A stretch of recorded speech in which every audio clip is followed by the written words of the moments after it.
Hi everyone, how are you? This is author and therapist Bryan Blakeny, and today I'd like to share with you on the topic of the oneness of humanity.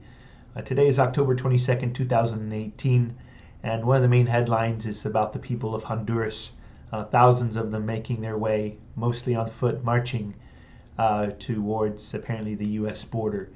And what's incredible about this is, regardless of the outcome at the border, they have definitely entered the world stage and getting the world's attention in terms of critical matter, and that is providing our citizens, the citizens of every country, a safe haven, a place where that they can live, they can thrive, and not be oppressed and not be afraid for their own safety. These people, as we would do it the same, are seeking opportunity, they're seeking safety and a better way of life. For many of them, they have nothing to lose. So my hope is that from this, the various countries of the world will take note, not just of Honduras, but a great many countries that are going through their own civil war, essentially, dealing with tremendously corrupt governments. And as long as developed nations sit back and allow this to happen, well, of course, then the rest of us, though, we will all continue to suffer and to pay the price by just sitting back and allowing these countries to continue in their corrupt ways, especially when there are various cartels that are running the countries. And so there's this concept of collective system of security in which there's a sense of brotherhood. Are we our brother's keeper? To an extent, we are. We now live in a global society, whether we like it or not. And if one country rises against another, all the countries should do their best to arise and bring that oppressive country to its knees. And if we see a country that is oppressing its own people, the world must arise and collectively bring that country to a place where it can do the right thing for its citizens. It's unbelievable, 2018, that we still, all of these years later, we have such a passive, largely passive world. We have a United Nations, but it hasn't been given the grit to actually stick up and stand up for the people of the world, for God's sake.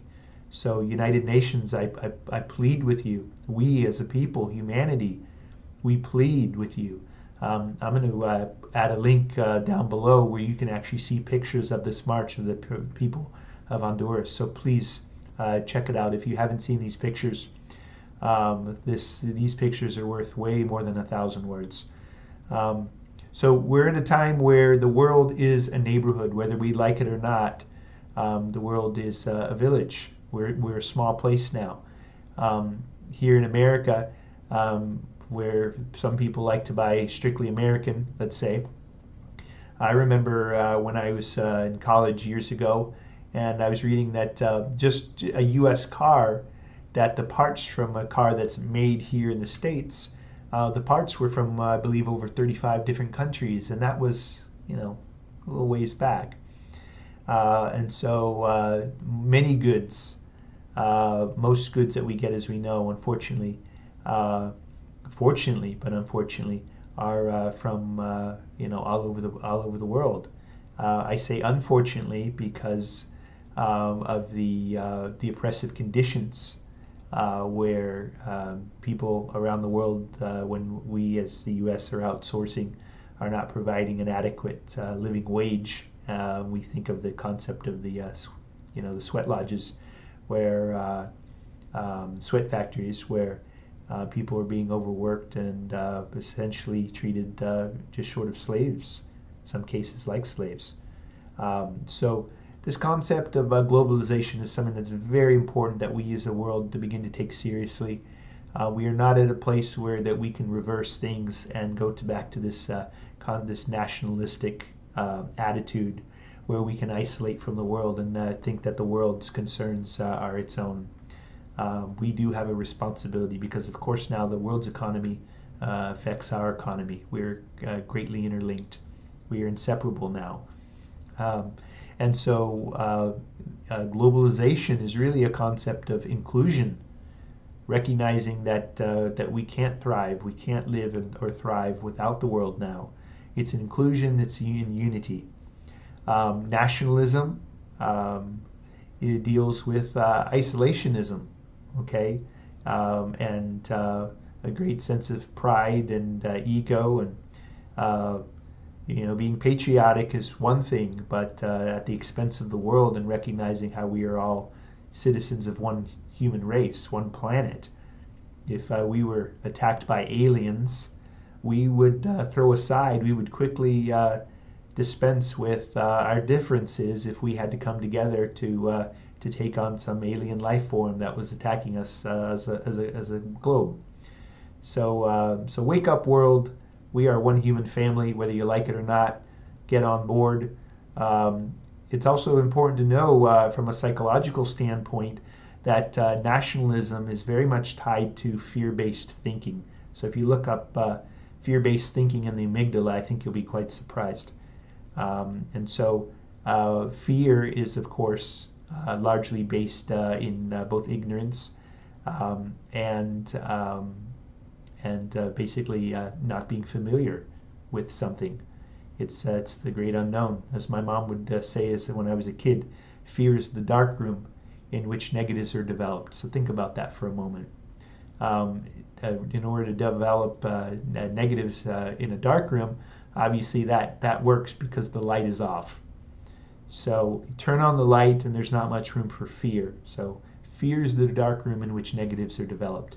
So if you know of anyone who is still tied to a nationalistic attitude, fill them in, if you would, lovingly, of course. And in no way am I trying to pass a judgment on them either, because they are brothers and sisters. We are humanity.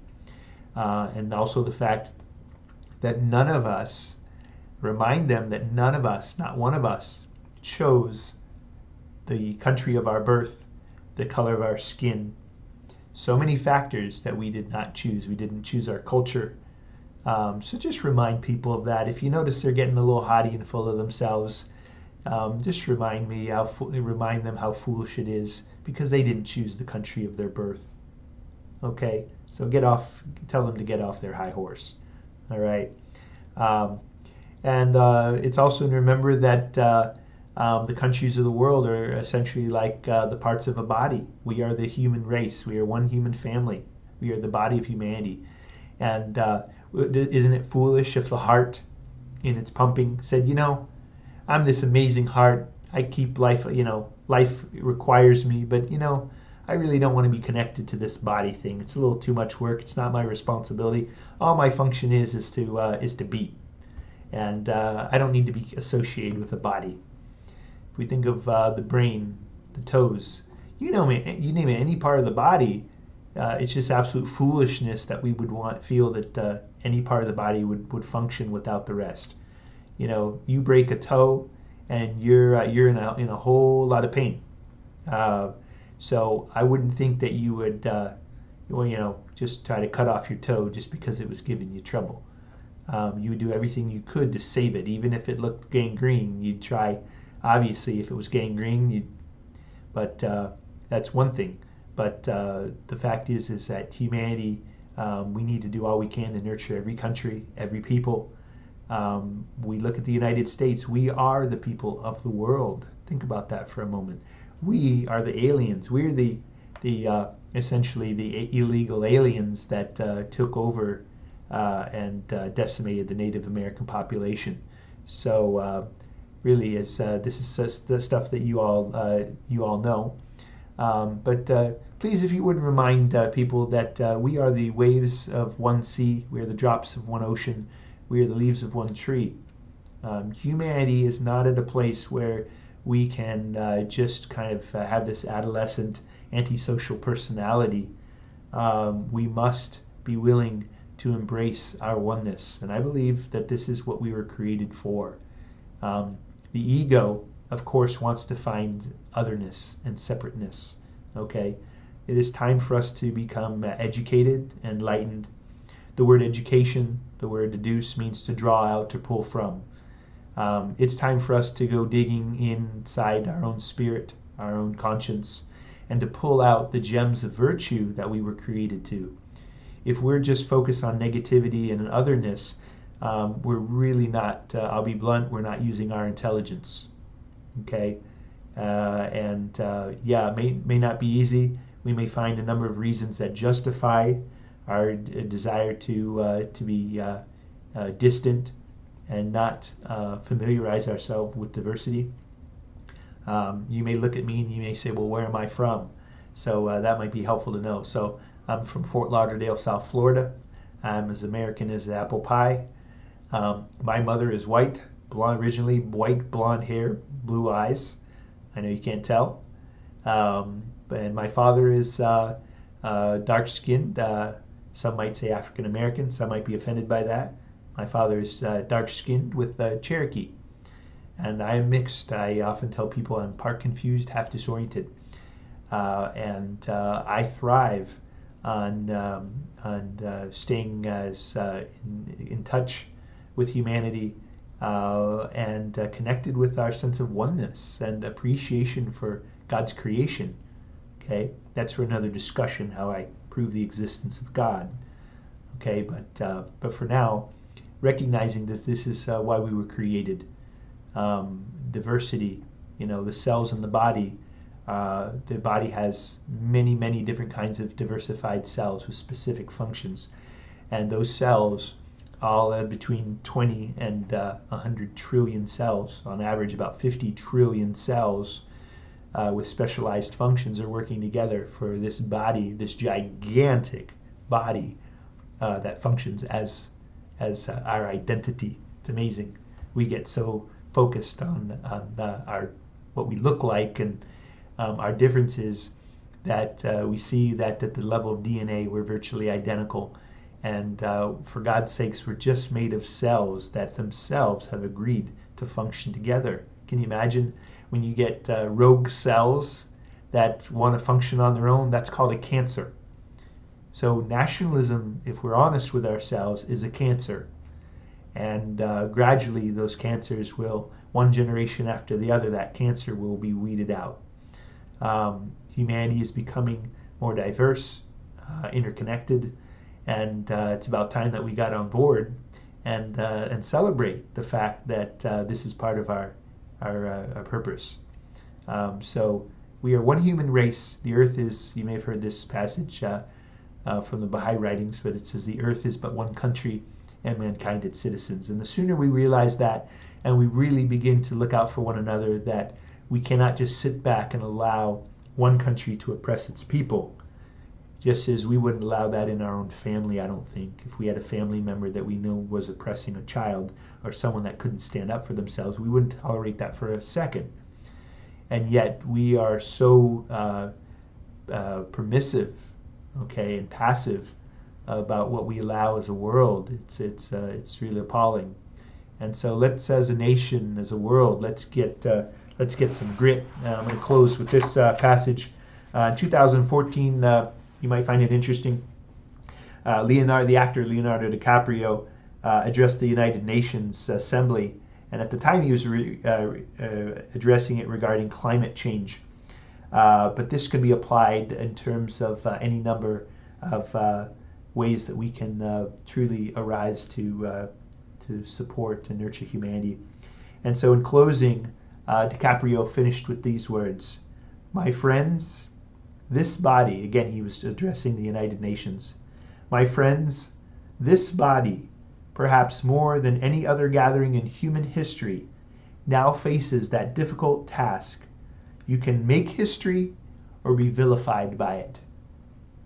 You can make history or be vilified by it. And what will we choose? Humanity is definitely, time is going to pass, and then we're going to look back and go, boy, were we ignorant, or were we stupid, or were we selfish? Humanity is going in a direction that's unstoppable towards our oneness, okay? Eventually humanity will get to the place where the borders, just like Europe has, for the most part, open borders, the world will have open borders like that, okay? And the sooner we realize that, the better. So what will you choose? You may not be a governor or a president or a leader, but in your life, what will you choose to make history rather than be vilified by it? Are you going to be on the side of history, the winning side of history, or the side that eventually gets, once and for all, gets weeded out and eventually is no more? So make a choice and celebrate your diversity. Remember, you didn't choose how you were born. You didn't choose the country of your birth. You didn't choose the color of your skin. I did not choose this. Okay? And I'm grateful for the opportunities and the challenges that it's given me at the same time.